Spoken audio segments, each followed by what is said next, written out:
Evet dostlar, ses görüntü sanırım net. Şöyle yapalım.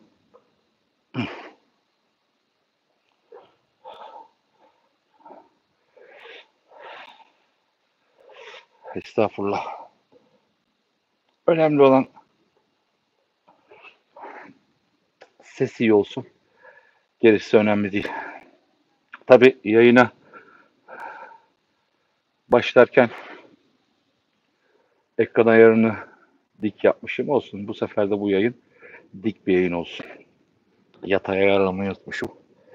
Şu anda ayarlayabilir miyim, ayarlayamaz mıyım bilmiyorum. Bir pazar akşamı saatlerimiz 22.30'u 1 dakika geçti. Bir canlı yayın yapayım dedim.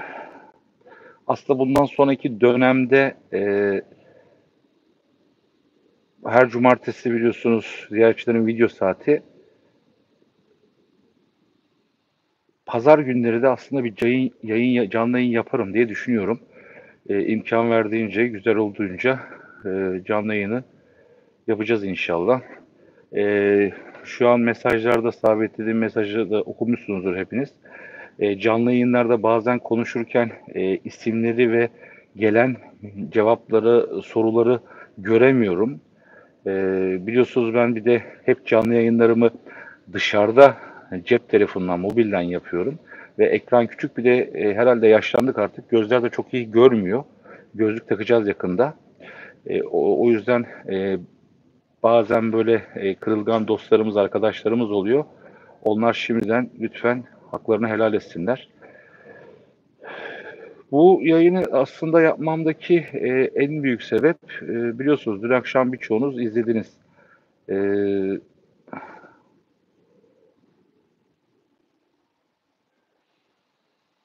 Bir araştırma için gittiğimiz Şile Ormanı'nda kaybolmamız dolayısıyla değişik bir yer bulduk. Sonra videoyu düzenlerken biliyorsunuz benim video düzenlemelerim aslında çok basit. Çünkü ben videoyu çekiyorum. Doğal e, ve yalın haliyle. Bazen ister istemez ağzımızdan çirkin kelimeler çıkıyor. Onları yok etmek adına ufak tefek kesintiler yapıyorum. Ama herhangi bir renk, görüntü oynaması falan yapmıyorum. Videonun ilk 5 dakikası oturduğumuz yerde, oturduğumuz kayanın üstünde tabii kulaklıkla yaparken dışarıdan bir ses geliyor. O an orada duymadığım, yani orada enerjiyi alıyorsunuz, enerjiyi görüyorsunuz ama o sesi duyamıyorsunuz. Bazen böyle videolarda çok karşılaşıyorum. Fakat ses analizi yapmak çok zor. O ayrı bir profesyonellik isteyen bir iş. Daha sonra videoyu yayınladım. Videonun başında da hepinizin seyrettiği gibi e, yazdım. Yani bu ses çünkü ezan sesi değil. Yani acaba dedim hani ezan mı okuyor ama yani ezan okunsa orada duyuyorum çünkü videonun ilerleyen dakikalarında uzak bir yerden yatsı ezanını duydum. E, Sonra dedim ki yani bu seste başka bir şey var. Bir metalik bir ses var. Hani drone mu var acaba diye düşündüm. Fakat böyle sanki uzaktan da bir konuşma sesi gibi geliyor. Sağ olsun e, şeyi yayınladım. Videoyu yayınladım. Ee, Sevgili takipçilerimizden Stüdyo Ghost'un sahibi Cihan kardeşim. Sağ olsun o da kendi imkanlarında sesi yani benim sesimi geri plana atarak arka plandaki sesleri öne çıkartarak bir analiz etmeye çalışmış. Onu da Ziyaretçiler 34 Instagram adresinde paylaştım. Tabii her zaman olduğu gibi sevenimiz olduğu gibi sevmeyenimiz de var. Bir iki kişi yazıyorlar işte dikkat çekmek için yapıyorsunuz, şunu yapıyorsunuz. Tabii bunlar şöyle kaynaklanıyor, ön yargıdan kaynaklanıyor dostlar.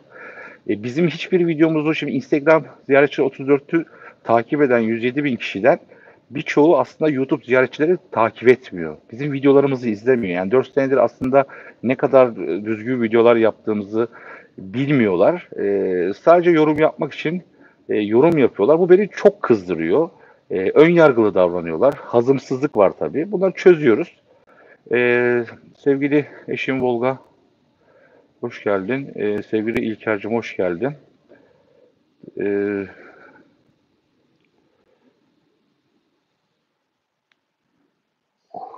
Leadri çok zor. Artık canlı yayınlarda öyle farklı kişilerle yapmak istemiyorum. Bir de düşünün 5 senedir ilk defa YouTube'da dikey bir canlı yayın yapıyorum. Şu an mesela dikeyde şunu göremiyorum. Kaç kişi var şu an yayında hiç göremiyorum. E, Serkan Yılmaz Kurt. Ekibim ve sana selam olsun. Teşekkür ederim. Estağfurullah İsmail Koca.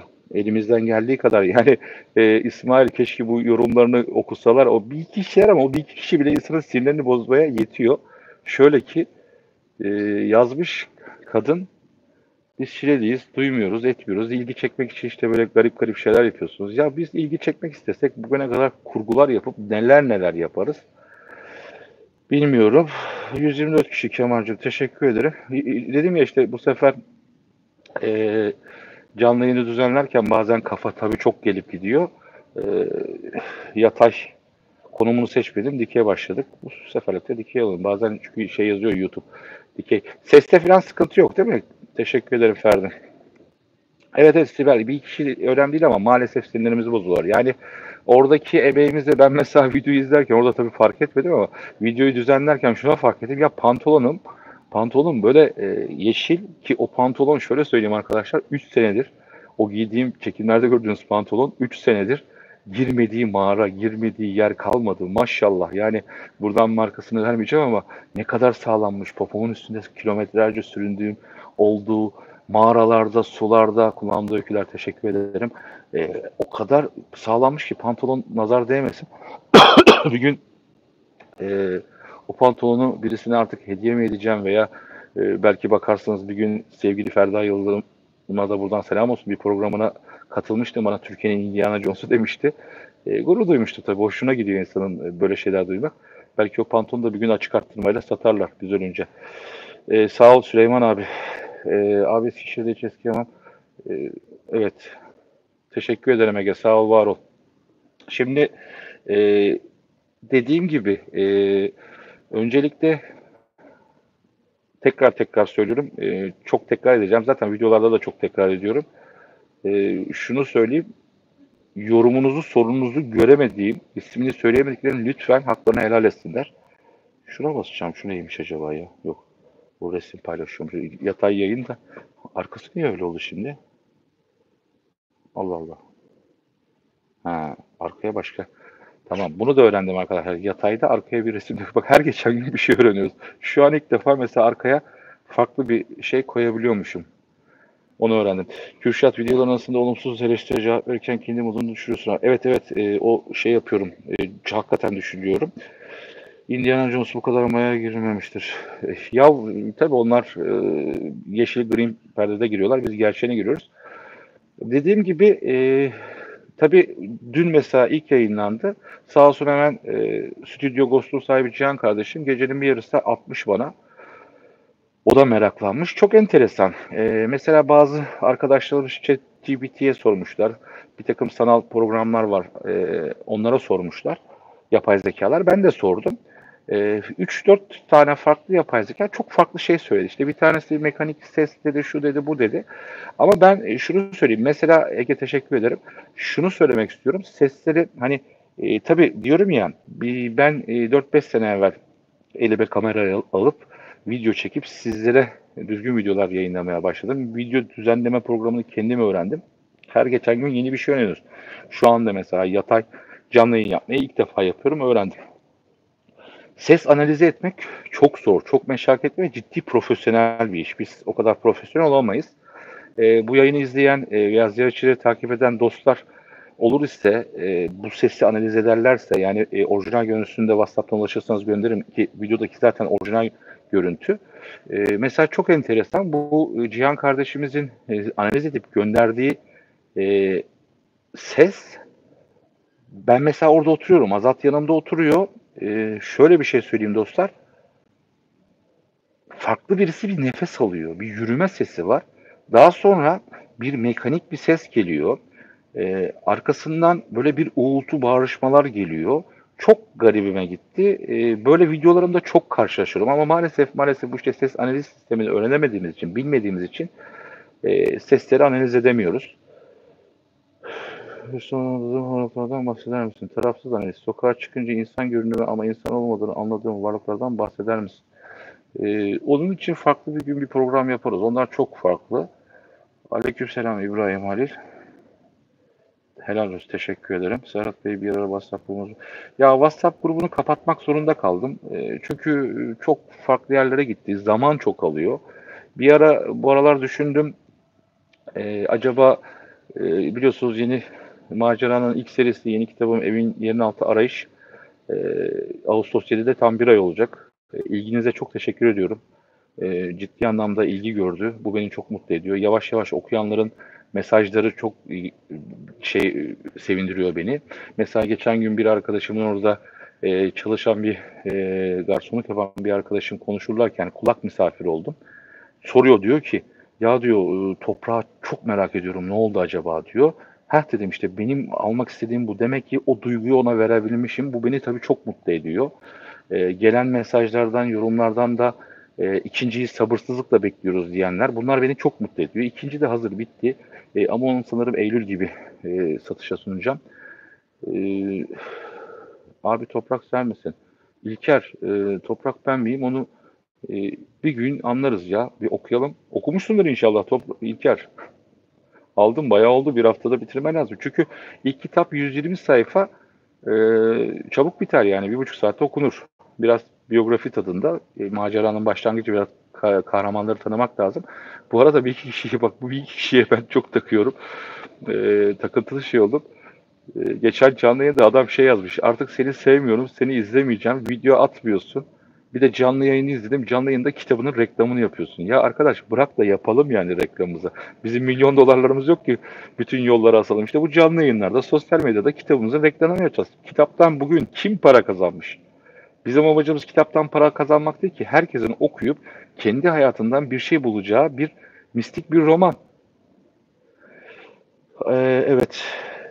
Umut. Şimdi şöyle yapayım. İlk konumuz biliyorsunuz videoydu.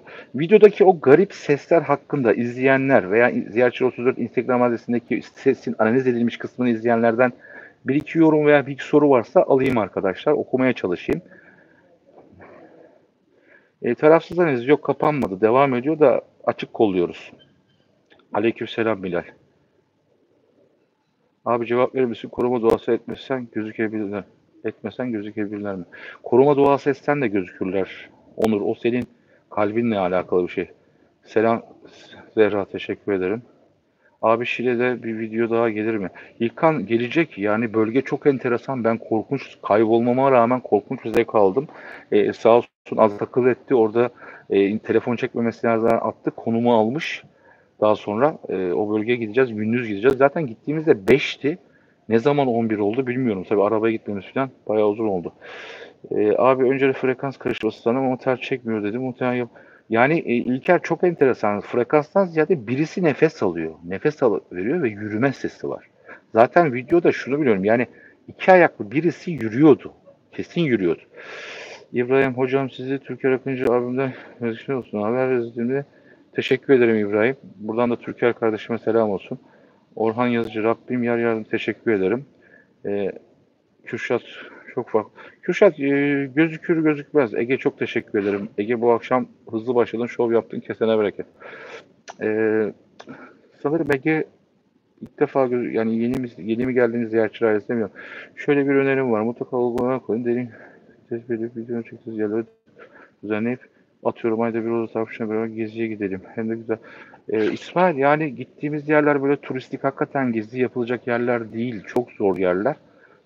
Ege teşekkür ederim tekrar. Onun farklı bir konsepti tabii olabilir.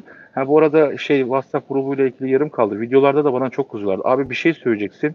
Başlıyorsun, daldan dala atlıyorsun. Tabii şöyle oluyor arkadaşlar. Mesela o an diyorum ki işte hani sigara izmariti çok böyle hani ormanları şu yapmaz falan derken o sırada da garip bir şey görüp bir şey istedim. Tabii oraya geçiyorum. O size de tabii doğal olarak daldan dala atlıyormuşsun gibi geliyor. Baykuş olabilir nefes alması üzerine. Ee, Yani Zehra'nın mutfağı, şunu söyleyeyim. Tabii bunu çok iyi uğraşacağım. Sağ olsun bir iki arkadaşım da bakıyor analiz etmek için. Evet Bilal, biraz yürüyüş, günde 12-13 bin adıma başladım. Ekmeği tamamen hayatımdan çıkardım. Dikkat ediyorum çünkü kilo vermem lazım. Çok şey yapıyor. Şu an bile canlı yayın açmayacaktım çünkü tansiyonum çok düştü. Böyle bayılacak gibiydim ama herhalde düzeldim. Hangi kamera kullandınız GoPro projesi mi? Yok, DJI Osmo Action 4 kullanıyorum. Çok iyi bir kamera. Onun ses algısı da çok iyi. Evet, bu sesle ilgili sorusu olan varsa, onu bir düşüncesi olan varsa veya etrafında e, bu konulara meraklı ses analiz yapabilecek profesyonel arkadaşlar varsa lütfen bana Instagram'dan, özelden veya WhatsApp'tan ulaşsınlar. Bu sesleri ben analiz ettirmek istiyorum. Bazıları bana yazıyorlar Instagram'da. Bir hiç sevmediğim, tasvip etmediğim bir kanal var. İsmini bile almak istemiyorum. O karı koca size yardımcı olur diyorlar. Ya onlar önce kendilerine yardımcı olsunlar. Lütfen onları da yazmayın. Evet İskender, 4,5 kilo verdim yavaş yavaş. 12 bin, 12 hatta bugün 16 bin adım attım. Sert metal ses geliyor fakat bir adım normal değil. Serhat Bey kalbinizi yiyorsunuz. Kalbim zaten gitti. Yakında ölürüm. Ses olabilir mi? Bence de metal bir ses var. Şile Scream havası veriyor. Ya Şile zaten ben bu hani Instagram'dan ve YouTube'dan Reels Shorts videolar attığımda tanıtım videolar hani Ağustos ayında hangi videolar izleyeceğiz diye 2-3 kişi yazmış da biz Şileliyiz, duymadık etmedik. Yani insanlardaki bu oyun yargıdan ya tabii sen bu konulara meraklı değilsen duymazsın. E, Yani şimdi meraklı olman lazım. E, Bilemiyorum. İnsanları anlamak çok zor. Mümkünse gözükmesinler bana. Sesini duyurdular. Uzun süre içinde çıkamadım. Evet Sibel, iyi dedin. Abi o üstü çıplak olarak koşan birebir gördüm. Denemeden yanlardı ama sen sadece ziyarete gittiğin için sizi korkutmamak için sadece seni izliyorlardı. Eyvallah. Drone çıkışta vardı. Orada bizi drone'un görmesi mümkün değil arkadaşlar. Ağaçlar çok sıktı yani. Gündüz havayı göremiyorum. Gündüz bile kapkaranlıktı orası. Ahmet aleykümselam. Teşekkür ederim Ege. Sağ ol, var ol. Ağaçların frekans yaydığı söylenir. O ses de ağaçlardan... Ya olabilir tabii her şey olabilir ama işte biz insanoğlu meraklıyız. Bunu da çözemiyoruz. Bu da maalesef bizi üzüyor. Teşekkür ederim Gizemli Ateş.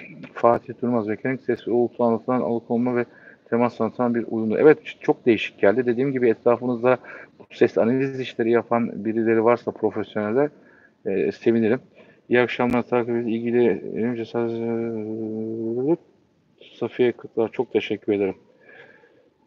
Evet evet şöyle söyleyeyim bakın bölgede hakikaten bölgede şu anlatılıyordu. Yani ben 20 senedir falan duyuyorum. 20 senedir bu bölgede hep böyle bir uzay üssü olduğu rivayet edilir. Hep söylenir. Bir efsanedir. Ee, Söylenir. Şimdi Şili ormanları çok büyük ve ciddi anlamda gizemli. Şunu söylemek istiyorum. Net bölgede yüksek bir enerji vardı. Bazen takılıyorlar bu enerji. Bunu hissetmeniz lazım arkadaşlar. Bakın bazı şeylerle çok ilgilendiğiniz zaman, ilginizi o yöne verdiğiniz zaman ister istemez bazı duygularınız açılıyor, bazı görüleriniz açılıyor. Ve bu enerjileri hissedebiliyorsunuz. Ee, Şimdi bölgede çok enteresan. Videoda bir tek videonun başlangıcı 4. 5. dakikasında bir kuş baykuş sesiydi. Onun haricinde bakın ne bir tilki, ne bir tavşan, ne bir böcek, ne bir akrep, ne bir yılan ki bu sene yılan popülasyonu çok fazla. Tabii şey saymıyorum hani aramızdaki insan kılığındaki yılanları saymıyorum. Hayvan popülasyonu. Yani bu ne demek? Orada evet söylenen bir şey vardı. Bir efsane vardı. Halk efsanesi. Ne diyorlardı? Ee, Bölgeye hayvanlar mesela bir çobanın e, şeydi galiba. Bölgeye hayvanlar gitmiyor. Evet ben bunu mesela doğruladım, gördüm, gözümle gördüm. Hayvan yok. Demek ki bir enerji var. İsmail Efendi nereye gitsek birileri peşimizi bırakmıyor demek ki doğru yoldayız. Üstüne gitmek lazım. Bir şey var. Evet İsmail yani enteresan. Yalnız şöyle söyleyeyim. Telefonda dikey canlı yapma hoşuma gitti arkadaşlar. Hacı Mekke'nin tabii Hacılı köyü, Teke köyü için çok farklı şey. Yani tabii ki İstanbul'un birçok yerinde her türlü güzel. İstanbul'un bile şu an gidin gece çıkın saat 2'de Sultanahmet Meydanı'na gidin orada bile bir gizem var. Evet. Şimdi birkaç soru daha alıp video ile ilgili. Ha şeyi bitirdim mi bilmiyorum. Bak kafayı da gitti. WhatsApp grubuyla. WhatsApp grubu çok yordu falan. Bazen insanların tavırları bizleri sinirlendirdi. Kapattım. Geçen gün şunu düşündüm. Şimdi biliyorsunuz hani yeni kitabım Evim Yerin Altı Arayış çıktı. E, Evet, reklamını yapıyorum. Yazmayın, yani yazacaksınız. Bir kişi kesin yazacak ama çok reklam. Reklam yapacağız arkadaşlar. Yine söylüyorum, bakın, bir kitap reklam para kazanmak için yazılmıyor Türkiye'de. 85 milyon nüfusta 1,5-2 milyon okur var. Yani yüz binlerce satacaksınız ki belki para kazanabilirsiniz. Bizim derdimiz insanların biraz okuyabilmesi, okudukça gelişmesi. Acaba dedim evin yerin altı arayışla ilgili bir WhatsApp grubu kurayım mı diye. Bununla ilgili de bir anket yapacağım. Siz de şu an bile hani kurma gibi yorumunuzu yapabilirsiniz. Erhan, bana göre İstanbul başlı başına her yeri büyük bir gizem. Hep söylüyorum, İstanbul'un altında 15 tane İstanbul var. Kemal Aksoy girişte birer kur abi. Evet. Şimdi ben dediğim gibi 2-2,5 ay video çekemedim. Malumunuz ekonomik şartlar çok zorlandı. O yüzden bakalım Ağustos'ta inşallah bir sıkıntı yaşarsak çekeceğiz. Yener, evet, Sofular mağarasına da gittiğimizde, sevgili yine Azat kardeşime girdiğimizde, ki Sofular mağarası için de çok söylenir. Orada suyun içine UFO'ların girip çıktığı orada bir bölge olduğu söylenir. Biz mesela Azat'la o mağarayı çekmiştik. Kanalımızda var o Sofular mağarası. Sahilden yürüyerek gidiyoruz. Bakın, ormanda o videoyu izleyenler hatırlayacaklar. 4-5 tane farklı yerlerden biz dronların havalandığını gördük. Fakat şunu çok iyi biliyorum. O bölgede askeri bir üs yok. Ormanın içinden. Biz daha sonra Azat'la gidip gündüz vakti oraları didik didik ettik. O dronlar nasıl ve burnumuza kadar geldiler. Bizi böyle gördüler. Çünkü belli, yani gece görüşleri falan var. O bölge çok enteresan bir bölge arkadaşlar.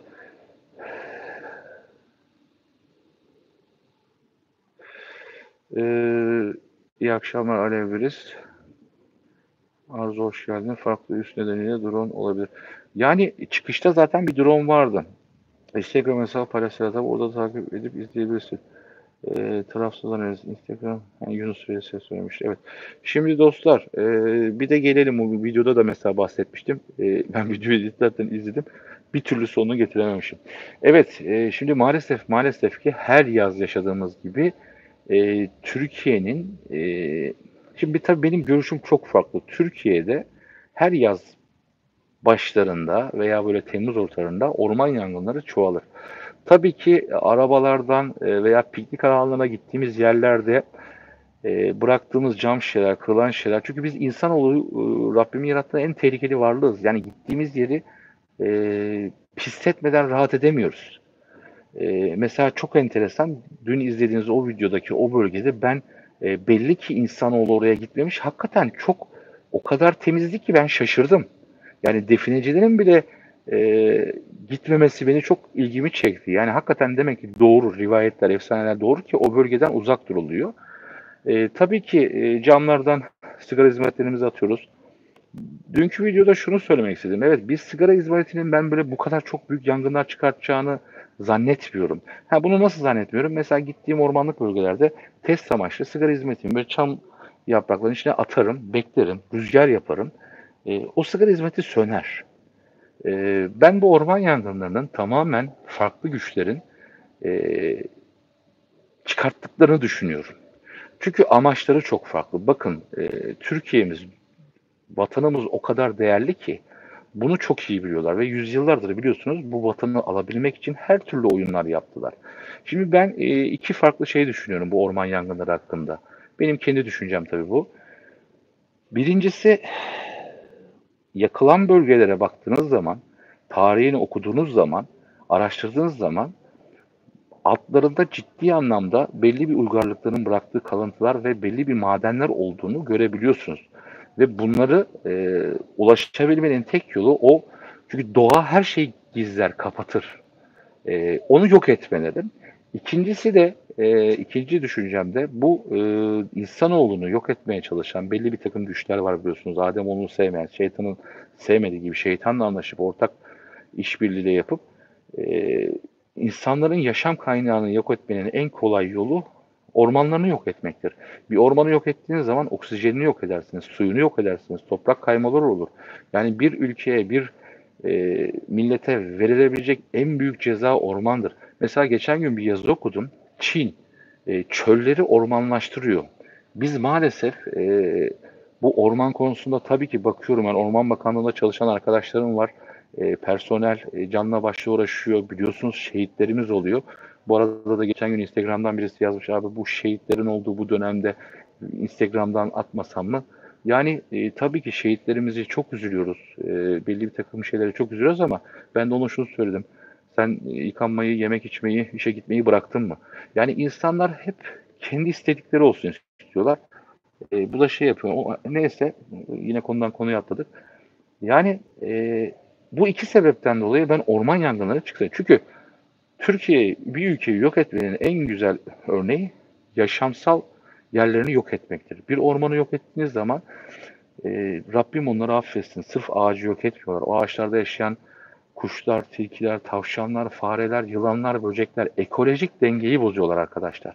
Bu sırf Türkiye'mizde olmuyor. Şu an dünyanın birçok yerinde bunu yapıyorlar. Ama iki teorim var. Bir, yakılan bölgeleri araştırdığım zaman yeraltı kaynakları ve madenler var. Buraları kolay ulaşabilmenin tek yolu o bitki örtüsünü kaldırmaktır. Bir iki tane soru okuyacağım. Çam ağaçlarından nefret ediyorum, hepsini yok edeceğim demişti. Evet, zaten onlar başta çıkıyorlar. İsim vermeyeceğim. Bence iblisin askeri. İki gün önce time kapandı, insan ile tutulmuş kibrit. Evet, evet, yani aslında bunu veriyorlar, bunu yapıyorlar. Bu arada sevgili moderatörlerim burada mı? İlker'cim, sevgili eşim Volga, burada mısınız? Sizi göremedim. Seste ve şeyde şu ana kadar gördüğüm şeylerde bir sıkıntı yok gibi herhalde. Cızırtı falan var mı seste? Geçen izledim, cızırtı oluyormuş. Bülent, şöyle söyleyeyim, ben canlı yayınlarda gelen süper teşekkür ve süper stickerlardan gelen ücretleri biliyorsunuz, bunun belli bir kısmını bizler YouTuber olarak alıyoruz. Mesela diyelim ki siz bir 500 lira attığınız zaman bunun belli bir kısmı, yani %45'i gibi bize geliyor. Bunun vergisini falan ödeyince %40'lar gibi rakam kalıyor. Ben de bu paraları arabamda çok dolaştığım için devamlı kedi ve köpek mamaları kuru ve yaş olarak alıp buraya harcıyorum. Bu da çok iyi oluyor bence. Çünkü emin olun arkadaşlar, şehirler içinde de var ama o ormanlara atıyorlar o hayvanları, yazık. Onların ahı çok kötü olacak. Biliyorsunuz, onunla ilgili de bir video çekeceğiz. 1800 kaçtı? 1915'lerde 50 ila 80 bin köpeği bir ada atmışlardı. Tamam Şahin'im, hoş geldin. Teşekkür ederim. Şöyle yapacağım ya o zaman. Şunu çıkartınca bazen telefon şarjdayken daha şey, sanayi bölgeleri, ya doğa kapatıyor arkadaşlar, kapatıyor. Evet, İlker de buradaymış. Teşekkür ederim Sevinç Özdemir. Evet, evet, evet. Var mı şu ana kadar canlı yayınımızın 28. dakikası? Seyirci sizi izleyiciyi doğru düzgün dinlemeyi de güzel yorum öğrendi. Böyle devam doğru oldu. Teşekkür ederim İsmail Hoca. Ben hep şunu söylüyorum. Ziyaretçiler izleyicisi hakikaten çok düzgün, çok akıllı. Ben hep şunu söyledim. Milyonlarca takipçim olacağına düşünmeyi bilen, saygılı, sevgili takipçiler olması her zaman daha iyidir. Şu an göremiyorum. Teşekkür ederim Hülya Berksertek. Şu an kaç kişi olduğumuzu göremiyorum. Şu bu dikeylerde mutlaka gözüküyor da kurcalamam lazım. Arada sırada kaç kişiyiz bilmiyorum. Hani 120-130 kişiyiz. Tabii yaz dönemi, pazar olması, ertesi gün pazartesi işler. Ama dediğim gibi Rabbim hepimize kolaylık versin arkadaşlar. Şu bir gerçek. Şu an ekonomi çok kötü. Çok kötü. Bilmiyorum, bazen video çekmeyi bile bırakmak geliyor içimden. Çünkü çok zor, çok zor. Ciddi bir masraf. 214 kişi olmuşuz. Pazar akşamına rağmen çok şükür. Dediğim gibi yine tekrarlayacağım. İsmini okuyamadım. Yorumlarına cevap veremediğim kişiler lütfen şey yapmasınlar. Bir iki tane soru sorun arkadaşlar. Efe Can Balkon, enteresan bir durumla karşılaştım mı? Çok karşılaştım. Aslında videoları izlesen orada sen bile göreceksindir. Bazen benim çok hoşuma gidiyor. Mesela benim gözümden kaçan şeyleri bazı ziyaretçiler, takipçiler o kadar güzel detaylar bulup bana atıyorlar ki ben de bunları elimden gelince WhatsApp, ziyaretçi 34 Instagram'da paylaşıyorum. Ufuk Grestar, yeni videonun konuları YouTube'da Shorts videolar kısmına bakarsan orada bir 7-8 tane dosyalarla ilgili kısa videolar attım. Instagram ziyaretçi 34'te de Reels'leri var. Ciddi güzel konular, araştırmalar. Sıkıntılı günler Türkiye için geldi. Şimdi yine ilk kitabıma döneceğim. İlk kitabım biraz biyografi tadında. Kahramanları tanıyorsunuz ama ikinci kitap çok güzel. İkinci kitabı biraz sevdiğim, güvendiğim, e, hani hakikaten objektif eleştiri yapacağına inandığım hocalarıma, dostlarıma gönderdim. Çok güzel şeyler söylediler. Çok hoşuma gitti. Yani diyorum ya, bir tanesi diyor ki ya bu kitabı okudum diyor. Topraktan nefret ettim. Sonra sevdim diyor. Heh diyorum, bu duyguyu verebilmişim ona. İşte demin videonun başında anlattığım gibi, ya acaba toprağa ne olacak çok merak ediyorum diyor. Bu duyguyu verebilmişim. Çok güzel. İkinci de daha macera genişliyor. Karanlık tabii gelecek. Türkiye için geldi. Dünya için geldi. Ben hep söylüyorum, 2 sene evvel de söylemiştim. 2025 ikinci yarısından sonra bazı gerçekler ortaya çıkacak. Mağara girişinde ben gözlüğü benzettim, siz gördünüz mü? Yani ben hep şunu söylüyorum Eda Öztürk. Ben görebildiklerimi video alabilsem çok güzel yerlere geliriz ama bu böyle idare ediyoruz. Şimdi bakalım, Burak kardeşim. Abi Kasım ayında 2 uzaylı saldırısı haber için ne düşünüyorsun? Bir cisim yaklaşıyormuş. O cisim yaklaşıyor aslında. Yani arkadaşlar şöyle. Zaten içimizdeler. Yüzyıllardır buradalar. Gerçekçi tabii ki Kur'an'da yazıyor. Cinler var. Arzu Emin Aydın, evet. Geçen videoda duyulan sesle incelem Serhat kardeşim. Ferdi, işte onu incelemeyi çok seviyorum. İsmail abicim hoş geldin. En paranormal olay Cinli Hamam. Evet İsmail abi, Cinli Hamam çok güzeldi. Hatta genelde biliyorsun yer vermem ama senin memleketine çok yakın bir yerde. Onu bir sene evvel duymuştum. O hamamı yıkmışlar. E, Yeniden herhalde bir yapımı ne yapılacakmış. Altından abi çok enteresan Roma hamamı çıkmış. Şu an arkeolojik kazı yapıyorlar. Fırsat bulursam, para bulursam, mazot parası, o bölgeye gideceğim. Bu aralar ciddi anlamda hepimizin yaşadığı gibi çok büyük ekonomik sıkıntılar yaşıyoruz. O yüzden de tabii manevi olarak da çok yoruldum. Maddi olarak da çok yorulduğum için videolar o yüzden gelmiyor. Seni fark edip duyduğunda ne hissediyorsun? Ya Bilal, yerinde bazen duyamıyorum. Duyamıyorum. Afyon tarafına çok güzel grafikler arkadaşlar. İsmail Koca, Afyon tarafına gideceğim. Afyon'da 2 tane bir terk edilmiş bölge var. Köy var. Bir de çok değişik bir yer var. Oraları araştıracağım. Videoda Kürşat duymadım. Videoyu düzenlerken duydum. Orada enerji hissediyorsunuz. Orada duysam orada mutlaka dururum. Evet, cinler aramızda Arzu. Dünkü mağara girişinde sadece haç işareti... Evet, Safiye, haç işareti yoktu sadece. Katılıyorum. V harfi gibi harfler vardı. İşte ben bunu seviyorum. Mesela Safiye Kırklar izleyicimiz gibi. Videolarımı izleyenler hakikaten çok dikkatli izliyorlar. Ve benim aslında orada söylemediğim, bazen bilerek söylemediğim şeyleri, sizlerin yorumlarına bıraktığım şeyleri o kadar güzel buluyorsunuz ve söylüyorsunuz ki bu beni çok mutlu ediyor. Diyorum ki evet, ziyaretçilerin bir oturmuş kitlesi var ve bu kitle hakikaten videoları dikkatli izliyor. Serkan'cığım teşekkür ederim. Sağ ol, var ol. Bir gün mutlaka Angel Sırak, hoş geldin canım kardeşim. Teşekkür ederim. Bir sürü surat vardı mağarada. Evet evet, yani mesela çok enteresan, bakın. Biz aslında aradığımız bölgeyi bulmuştuk. Dedik ki, ben biliyorsunuz hani hem kilo olarak hem biraz da nefes olarak yukarı doğru çıkmaktansa baktık aşağı, dedim aşağı inelim. Mutlaka ya bir dere kenarına çıkarız ya bir yola çıkarız. Çünkü uzaktan ışıkları görüyorsunuz. Videoda da gösterdim. Enteresan, mesela orayı istesek bulamayız. Öyle bir şey bulamayız. Evet, şu bir gerçek. Orası bir kapakmış. Birileri o kapağı kırmışlar. Ama orası devam ediyor. Daha ciddi anlamda gündüz gidince, çünkü orada ben çok daraldım. Azat da mesela söyledi çıktıktan sonra, abi dedi konuşamadım dedi. Enerji bastı beni dedi.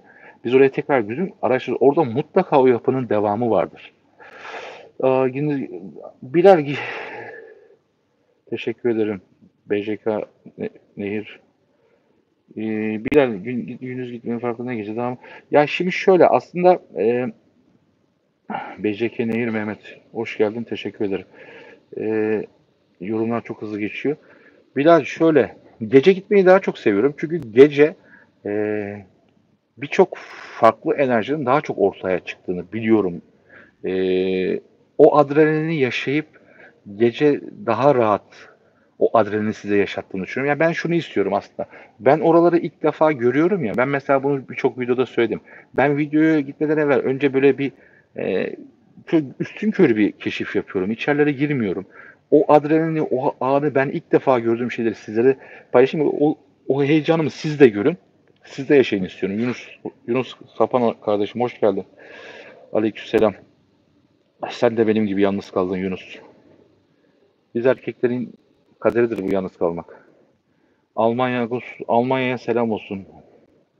İskender abi sen hem kaçtı yorumlar işte e, yorumları okurken Bilal teşekkür ederim. Çok mutlu ediyor. Yani bu pazar günü bir de 2,5 aydır YouTube'da video çekmiyorsunuz arkadaşlar. Çekmediğiniz zaman YouTube sizi tamamen diyor ki sen artık benim işime yaramıyorsun diyor. YouTube şunu istiyor yapay zekası. Çalış çalış çalış çalış üret üret üret ki ben de seni etkileşimi çıkartayım. Gecelerin yargıcı koyabilirsin. Tarafsızsınız. Gecelerin yargıcı. Evet, başka bir kanal açabilirim. Güzel bir isim. İsim babası olarak da seni söyleyeceğim. Mavi ışıkla Elon Musk'ın roketi yakıtıymış dostlar. Evet. Kemal kardeşim. O mağara yüksek ihtimalle yaratıcılara beslen. Yok. Orası arkadaşlar büyük ihtimalle bir yeraltı girişinin girişi. Çünkü dışarıdaki o gördüğüm taşlar aslında oranın bir kapağıymış. Kapatma taşıymış ve ortası deliktir onlar. O bir yer altının girişi, o azatın çektiği o üst, düz olan yer var ya hani üstü dümdüz böyle. Orası da bir mezarmış. Ama orada bir çalışma yapmışlar. Ya korku değil Zülal. Tabii ister istemez irkiliyoruz. Çok yorgunum. Onu dedim ya videoda baktım. O yola indiğim zaman bu sahneyi iyi izleyin lütfen. Ya pantolonum sırılsıklam olmuş terden. Yani ben şuna üzülüyorum. Ya arkadaş bu kadar enerji veriyoruz. Bu kadar o gecenin bir yarısı hayatımız tehlikede. Beni mesela çok akrep ısırmıştır, yılan ısırmıştır. Bazen evet bazen hata yapıyoruz. Amatörce işler yapıyoruz. Çünkü amatörüz. Ben de istiyorum profesyonel şu an telefonumun çok güzel olmasını, ekranının büyük olmasını veya ışıklarımın çok iyi olmasını ama her şey çok pahalı. Elimizdeki imkanlarla araştırmamızı yapıp bir şeyler yapmaya gayret ediyoruz. Şimdi o kadar da adı kadın yazmış bugün çıldırttı beni kadın ya. Ben de cevap veriyorum hani kibar bir şekilde. Bir de insanlarda şu var. Bu tip insanlar şunu yapıyorlar. O sizi eleştiriyor ya. Siz de onu kibarca eleştirdiğiniz zaman tahammül edemem. Hemen saygısız diyor size. Diyor ki reklam olsun diye işte izlenme uğruna böyle saçma sapan şeyler. Ya kardeşim önce bir videoyu izle. Yani orada akıttığımız teri gör. Neyse. Kınıyorlar başlarına gelir. Müjde evet siz odakların destek. Şimdi destek ile büyütelim abi kanalı inşallah. İnşallah İlker'cim sizler gibi mesela bak WhatsApp grubunda en sordunuz ya bizim WhatsApp grubumuzda bile 304 kişi vardı. Sonra biz onları eledik 50-60 kişiye düşürdük. WhatsApp grubundan şu an burada yaklaşık herhalde bir 6 ay falan oldu WhatsApp grubunu. WhatsApp grubundayken yazıyorlardı her akşam neler neler falan şunlar bunlar Serhat abi sen aslansın kralsın. Şu an benim bildiğim şurada gördüğüm hatırlatın bir İlker var yani. İlker kaldı WhatsApp grubunda. Bir sevgili eşim kaldı. Bir Ferdi kaldı. Bir Kemal kaldı. Yani 10 kişi falan var. Vefasızlar. Vefasızlıktan nefret ediyorum. Yani işlerine gelmediği zaman şey yapıyorlar. Neyse şeyden devam edelim. Aydın çıkmıyor ya. Çıkmıyor. O bekçi oraya yapışmış. Angels Rock var evet. Süleyman abi var. Süleyman abi. Yani unuttuğum kişiler. Akif teşekkür ederim. Süleyman abi sen baş tacısın. Seni bu aralar hep arayacağım Süleyman abi. Hep unutuyorum ya. Hakkını helal et ya. Gerek yok gruba evet. Ama bazen şeyi düşünüyorum. Yani onunla ilgili bir anket yapacağım. Acaba bu kitapla ilgili Evim Yerin Altı Arayış serisi. Çünkü bu üst serilik bir roman ya. Onunla ilgili bir WhatsApp grubu kursam mı diye düşünmüyor değilim. Düşünüyorum. Yok Taylan etmiyor. Çok 6 ay oldu kapattık. Şile'de kilise varmış. Şile'de kilise var tabii ki. Hatta Sofular mağarasına giderken biz Azat'la orada bir kilise kalıntısı görüp içine girmiştik. Teşekkür ederim Şahin. Güray Altan programımız çok başarılı oluyoruz. Heyecanlıyız. Teşekkür ederim Güray. Sağ ol, var ol. Bir de arkadaşlar şunu da hemen söylemek istiyorum. Çok karşılaşıyorum. Lütfen Eda çok teşekkür ederim. Sağ ol. Bütün emekleriniz için teşekkür ederim. Severek ilginizi teşekkür ederim Eda. Sağ ol, var ol. Sizlerle beraber büyüyoruz. Ziyaretçiler İlker tabii ki yapalım da Volga ablam çok sinirleniyor. Çünkü geriliyorum. Ben de WhatsApp grubundaydım ama atılanlar Hülya belki İşte mesela bak Hülya ben hatırlamıyorum. Niye acaba moderatörler mi attı? Böyle şeyler de oldu. Yani Kanada'dan bir ablamız vardı. Bir gün mesaj yazdım. Dedi ki ben sizle konuşmuyorum. Siz beni gruptan attınız dedi. Haberim yok. Tabii böyle şeyler oluyor. E, evet evet İlker. Mesela şey vardı, Murat falan vardı. Çok vefalılardı falan. Hepsi hikaye oldular. Ya insanoğlu şöyle, çok garibiz ya. Ademoğlu çok garip arkadaşlar. Neyse biraz sonra sorularınıza bakacağım. Tekrar söylüyorum. Sorusuna cevap veremedim, okuyamadıklarım hakkınızı helal edin. Orman yangınları. Evet. Çok üzülüyorum. Şu an Bursa yanıyor, orası yanıyor. Daha da çıkartacaklar. Ee, Orman Bakanlığımız canla başla çalışıyor. Gönüllüler biz vatan söz konusu olduğu zaman arkadaşlar mesela bakıyorum o Bursa'da bütün ormanlarda motosikletin arkasına ayran koyup su koyanlar, götürenler, gönüllüler. Bunlar hakikaten vatan söz konusu olduğu zaman biz din, mezhep, ırk hiç fark etmiyor. Vatan bizim vatanımız ama bu inanın bakın bu orman yangınları da bilerek yapıyorlar arkadaşlar. Bilerek yapıyorlar. Yani bir izmaritle, bir cam kırığıyla olacak iş değil bunlar. Şimdi çok girmiyorum siyasete. Kanalımda siyasete hiçbir zaman izin vermedim. Hatta bununla ilgili bazen devletimiz bunu yapacak dediğimde e, sen de rengini belli ettin işte şu partiyi tutuyorsun devlet dedim diye. Ben de onlara şunu söyleyeyim. Devlet farklı, hükümet farklı. Devlet her zaman var. Hükümetler gelip geçer. Şu var. Şimdi bakıyorum mesela biraz sonra hep sorulan bir soruyla ilgili bir cevap vereceğim. Bunu çok soruyorsunuz. Eda Öztürk. Kafam dağıldı yine. Nerede kalmıştık arkadaşlar? Ne diyorduk? Ne konuşalım? 42 dakikayız. 23.12, 24 gibi yayını bitirmeyi düşünüyorum. Aynen bir işi çıkartıyorlar düşünüyorum ben de. Evet İsmail abi kesinlikle bir işi çıkartıyorlar. Yani siyasete girmeyeyim şimdi hatırladım. Şimdi sözde hani bir şey vardı ya bir örgüt var. Başları var. Yani zor tutuyorum kendimi. Sözde hani bıraktılar şunu bunu falan bıraktılar ya. Bunlar it. Bunlar da yapıyorlar. Bunlar da onların köpekliğini yapıyorlar yani. Yani çünkü hain her zaman haindir. Ama tabii ki hükümetimiz bu konuda çok iyi çalışıyor. Türk Silahlı Kuvvetleri çok iyi çalışıyor. Bu arada şeye gittim. Bu savunma sanayinin fuarına gittim.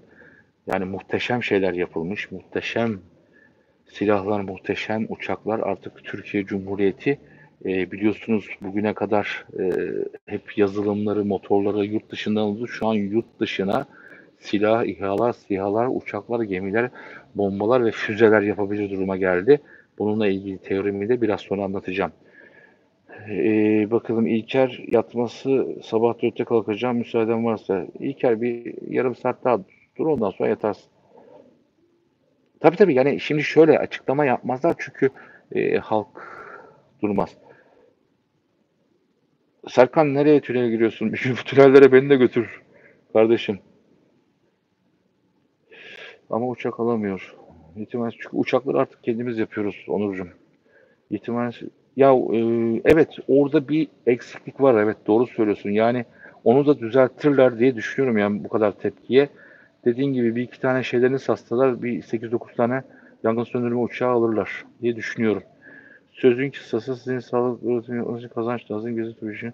İsmail yani yapacağız da bu gezi turunu bilmiyorum. Bir ara bu işleri biliyorsan WhatsApp'tan yaz fikir ver. Düşünelim tabii ki benim videoları çekmek için ciddi anlamda gelire ihtiyacım var. Evet, sesi canlı duydunuz mu? E, Yayına yeni geldin kardeşim herhalde. Sesi canlı duymadım. Videoyu düzenlerken duydum. Zaman zaman çok zor alanlara giriyorsunuz. 10 metre 700 suya çok üstüne. 10 metre yılan kamera. Yılan kameram var da bazen unutuyorum arkadaşlar. Videoda ilgili köstebek gibi olduk. Sorma. Evet Serkan. Bir ara görüşelim Serkan. Şu ekiple tanışalım. Teknoloji savaşı ilgili yangın söndürme bütçe ayırmıyorlar yetince. Evet İsmail abi ona da ayıracaklar diye umut ediyorum. Haftaya gelince sabaha kadar biriktireceğiz Serhat abi. Seninle bir canlı yayın yaparız İlker haftaya geldiğin zaman. Timur sesleri videonun başında da anlattım. Çözemedim. Sağ olsun Ghost Studio'nun sahibi Cihan kardeşim yapabildiği kadar benim sesimi arka plana atıp sesi ön plana çıkartmış. Instagram Ziyaret 34'te paylaştım. Ee, başka dondu. Donan. Şimdi siz bir iki soru sorun arkadaşlar. Siz bir iki soru sorarken ben şuradan okuyarak size cevap vermeye gayret edeyim. Bir 45 dakika oldu. Erol hoş geldin. Teşekkür ederim Zaza. Yok yok Aydın bırakmadın. Şimdi canlı yayında videodaki sesle ilgili konuştuk. Onunla ilgili tekrar üstünden geçelim. Bu ses analizleri yapan tanıdıklarınız varsa ilgilenirseniz sevinirim. Benim telden yapılıyor analiz video at. Videonun bu 5 dakikalık kısmını atayım sana. Ne zaman terk edilmiş köyleri çok heyecanlı. Seyyare Hüseyinova terk edilmiş köylere gideceğim de bakalım nasıl gideceğiz. Ölmez sağ kalır sağa gideceğiz. Abi orman yangını. Yani ben orman yangınlarını metafizik olarak çıkarttıklarını çok düşünüyorum. Yani bazen konuşmuyorum çünkü diyorum ya sevenimiz olduğu kadar sevmenimiz var. Deli diyorlar arkadaşlar. Yani o kadar çok insan kılığında iblis var ki aramızda. Artık ruhları gitmiş. İblis bunları ele geçirmiş. Yani bunlara belki şimdi gülüyorsunuz ama bir gün diyeceksiniz ki bu adam doğru söylüyormuş.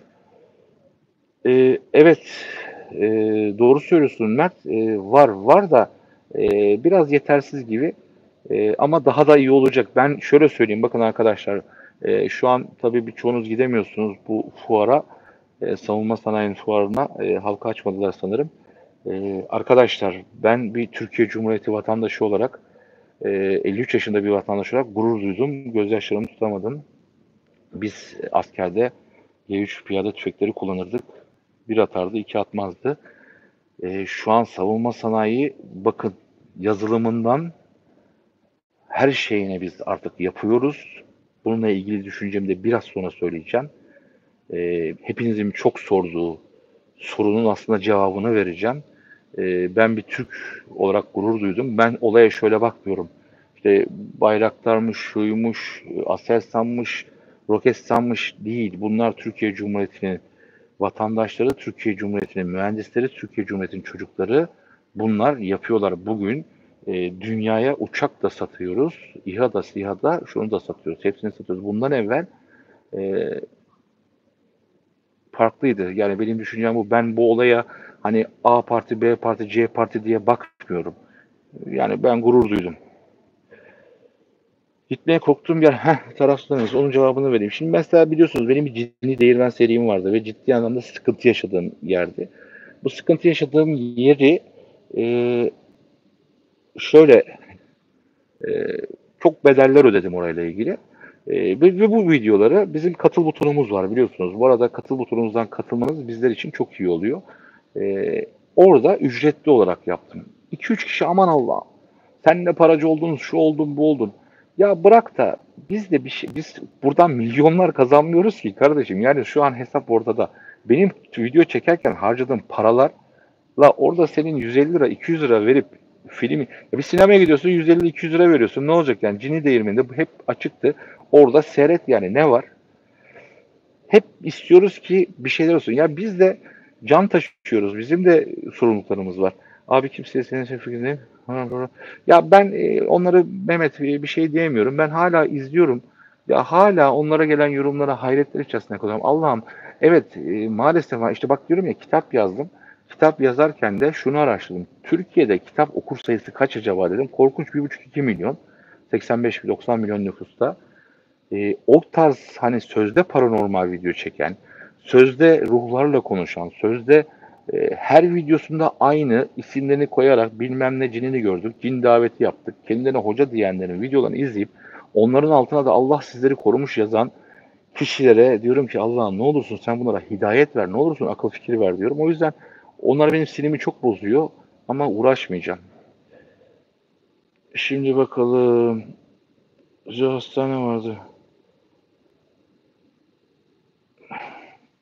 Abi kimse estağfurullah kimse. İçerik varsa var var yoksa evet abi yola zaten varsa var yoksa yok diye çıktık İsmail abicim. Daha sonra dedi ki ziyaretçiler anı yaşar sadece gerçekleri izler dedik. Yok kimseyi tokatlamayalım Aydıncım. Bir gün nasıl olsa gireceğiz. Yok seyyare gelmeyecek orası beni çok yordu. İçeriğinizi özetleyebilir misiniz lütfen? İçeriğinizi özetleyebilir misiniz lütfen? Mimar içeriğimizi özetleyeyim. Yani YouTube'daki videolarımın içeriğini mi özetleyeyim? Mistik olayları, gizemleri araştıran, paranormal dünyayı araştıran, kaşiflik yapan, kimsenin gitmediği yerlere gitmeye çalışıp oraların videolarını çeken biriyiz. Evet. Yorumları kaçırdık. Çaktırmadan örnek olmayan bu saatte çocuklar yoktur. Evet. Sadiye Sıfır ben izliyorum kanalı ama çoğu video selam üstadım teşekkürler Lyon. Abi İstanbul vefa dolaylarına bir hayatı geçiriyor. Evet. Burak İstanbul'da çok yer var. Birçok kişi yazıyor. Geçen gün hatta birisi yazdı. Abi şurada resim de atmış, video da atmış ve kısa. Biz girmeye korktuk falan. Yerine götür. Tamam abi götüreceğim diyorum. Sonra telefonlarımı açmıyor. Abi garanti yine gelirse ne abi karantina gelirse ne yapmayı düşünüyorsun? Karantinada ben dışarıdaydım. Yine dışarıda olmayı, video çekmeyi düşünüyorum. Ki yakında gelir. Köşke gitmişim. Abi, acaba ses. Evet evet. Timur işte videolarında aslında çok ses oluyor. Fakat bu sesleri analiz edemiyorum. Bu çok profesyonel bir iş. Abi bu Maltepe Küçükler Orman Çatısı'nda yer altında kapalı çarşıda bir yer olduğu iddia. Evet evet. Earth Away var böyle bir şey yani. Abi bizim köye gel diyeceğim. Bizim köyde cidden yılda kaç sefer yaşıyorum. İnşallah Sibel. Serhat Bey açmıştınız cildleri. 3 süresi ben izlemişim oldu tekrar. Tabii kapattım çünkü çok sıkıldım yani. O konuyu kapattım. Yani oradan girip izlesinler. Çünkü bizimle bırakın da bir yapıtımız olsun. Bu arada şu an canlı yayındakilerden hangimiz e, destek amaçlı evim yeraltı arayışı aldı ve okumaya başladı. Sizlerin yorumları benim için çok önemli arkadaşlar. Lütfen alayım, okun, ve yorumlayın. Yani çok önemli. Kötü de olsa söyleyin, eleştirin. Teşekkür ederim Abdullah Turak. Orman yangınlarına dolayı çok yer çok çıkacak. Zaten amaç o. Şimdi selamlar abi. Sence Tokat almış mistik bir enerji havzası olabilir mi? Mümkün. Siz de haklısınız. Cümle sesine tekrar seyirdik. Şimdi o imkan. Hülya Belkas yani aslında ilk başta 3.000 lira falan yapmışım. Şimdi 150 lira bir şey değil yani. Hem de destek. Katıl butonundan da destek olabilirsiniz arkadaşlar kanalımıza. Bizim şu aralar hepimiz çok zor durumdayız. Hani böyle konuştuğum zaman da yazıyor, dilenmeye başladım. Ya bu dilenmek değil, imece usulü. Bizler sizlere bir şeyler yapmak istiyoruz elimizdeki imkanlarla. Sizlerin de ufak tefek destekleri bizi çok küçültmez yani. Abi WhatsApp grubu ben de vardım. Almanca kavrayını kullanıyorum ama yaşta yazmışım. Gruptan attılar çok üzülmüştüm. İşte BCK Nehir, Mehmet işte böyle şeylerden dolayı maalesef oluyor işte. İnsanlar ister istemez kırılıyor. Ben bazen müdahale etmiyorum. Moderatör arkadaşlar yapıyorlar. Sonra ben yaptım diye bana döşüyorlar. Abi BM az önce uyarmış yine her bir şey. Tabii hastalıklar gelecek. Çok kötü şeyler gelecek. Hazırlıklı olmayız. Toprak kahraman sonunda abi. Toprak kahramandır. Evet. Şahinim. Şahin'im okuduktan sonra bu ülkede Şahin'im dünyanın en iyi insanı. Az sese çözecek cihazı olursa fikir sahibi olursunuz. Timur işte dedim ya o ses analizi çok profesyonel bir şey. Bunu yapan birileri varsa yardımcı olursanız çok sevinirim. Farah Yurdu. Ya ben Farah Hanım'a bir gün biliyorsunuz bir konseptim vardı ziyaretçilerde. Her çarşamba zihin atlası tarafı Farah Hanım'a yazdım. Farah Hanım beni çok sallamadı ya. Sadece teşekkür etti bana. Ve o günden beri Farah Hanım'a kırgınım. Sallamadı beni, ciddiye almadı yani. Dedim ki ya size bir program yapsak falan yine. Sadece teşekkür ederim dedi. Bir daha da cevap vermedi. Saygı duyuyorum. Belki tipimi beğenmedi. Belki bilgimi beğenmedi. Bilemiyorum. Mimar içeriğinizi özetleyebilir misiniz lütfen? Nasıl özetleyeyim? Biraz evvel özetledim ama duymadın. Kanalımın içeriğini özetledim. Kanalımın içeriğini biraz geriye sar veya yayın bittikten sonra izle. Sana cevap verdim. Mağaralarda yer kapmak. Tabii İsmail abi düşünüyorum. Şimdi ben hep söylüyorum ya bakın yerin altına gireceğiz. Yerin altına gireceğiz. Bundan binlerce yıl evvel nasıl Ademoğlu yer altına inip yer altında yaşadıysa, yer altında yaşam yerleri yaptıysa yine gireceğiz. Bu şimdi onların hepsinin listesini yapıyorum. Onların hepsini satacağım İsmail abi. Herkes arayacak beni. Ama işte işten geçecek. Ee, evet dostlar şu an canlı yayınımız nasıl geçiyor? Mutlu muyuz, mutsuz muyuz? Şu an kaç kişiyiz?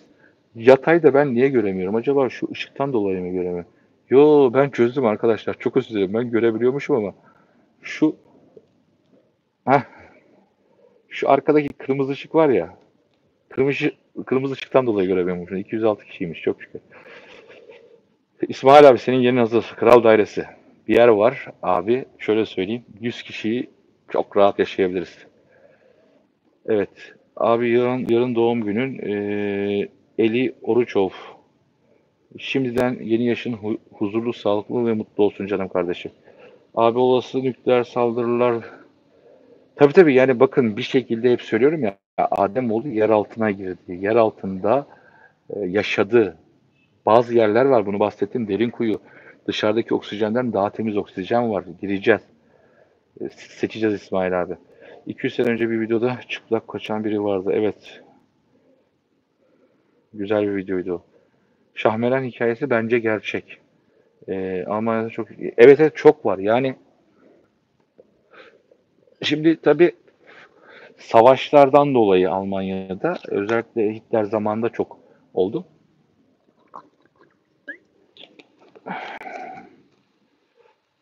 O yüzden ben Avrupa mesela bu sığınak konusunda çok çok hızlı ve ileride. Biz Türkiye olarak biraz gerideyiz. Pazartesi ilk iş yeni video çekmek mi olacak? Pazartesi ilk iş yeni video çekmek olmayacak. Dertlerle boğuşmaya başlayacağız arkadaşlar. Bir de yaşamımızı idame ettirmemiz lazım. İçtim, teşekkür ederim Sadiye, sağ ol, var ol. Sadiye abla çok eski takipçimiz, sağ olsun, var olsun. Şimdi mesela bakın, Armageddon yaklaşıyor. Armageddon çok yaklaşıyor.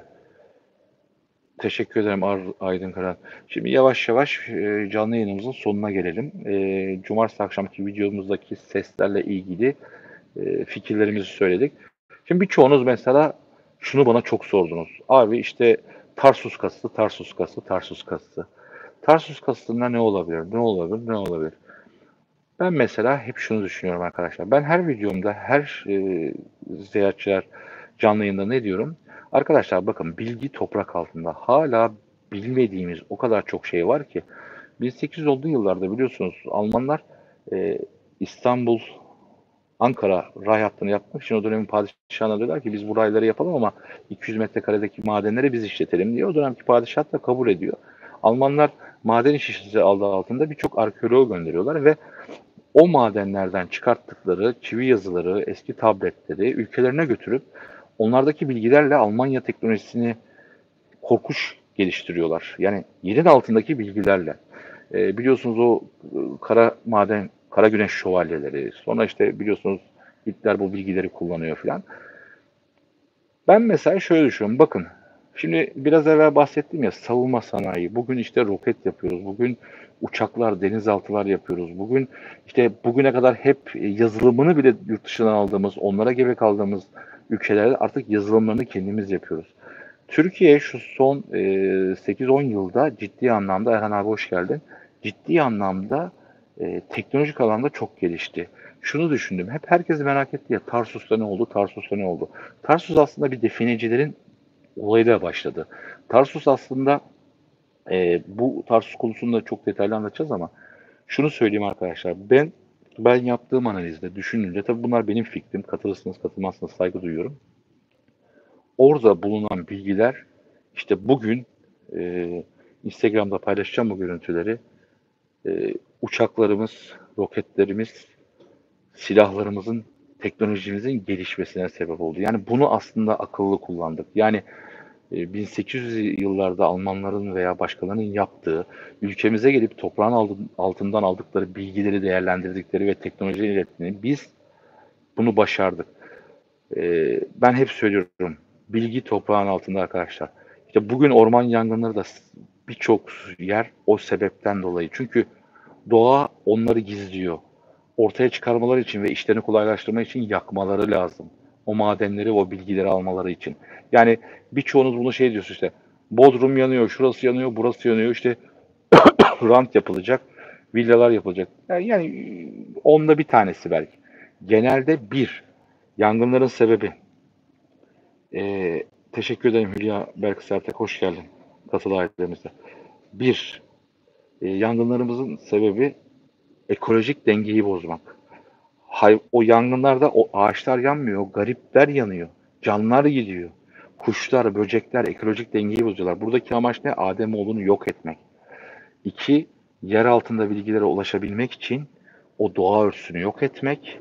Ama bana en çok ağır basan şu, teşekkür ederim BC Kenan Mehmet. tamamen ekolojik dengeyi bozmak. Eğer o ekolojik dengeyi bozar, o ormanları yok ederseniz ki bakın bu çok önemli. Hani hep söylüyorlar elektrikler kesilecek, kesilecek. Su çok önemli. Sularımızı boş harcamayın. Erhan abicim hoş geldin. Abi her gün Agartha'yı sen bulursun inşallah. Erhan Genç, Agartha evet bulacağız inşallah. İzlerini buluyoruz. Evet Egeciğim ben de yavaş yavaş programı bitireyim. Bu akşamki canlı yayında bana eşlik ettiğiniz için çok teşekkür ederim.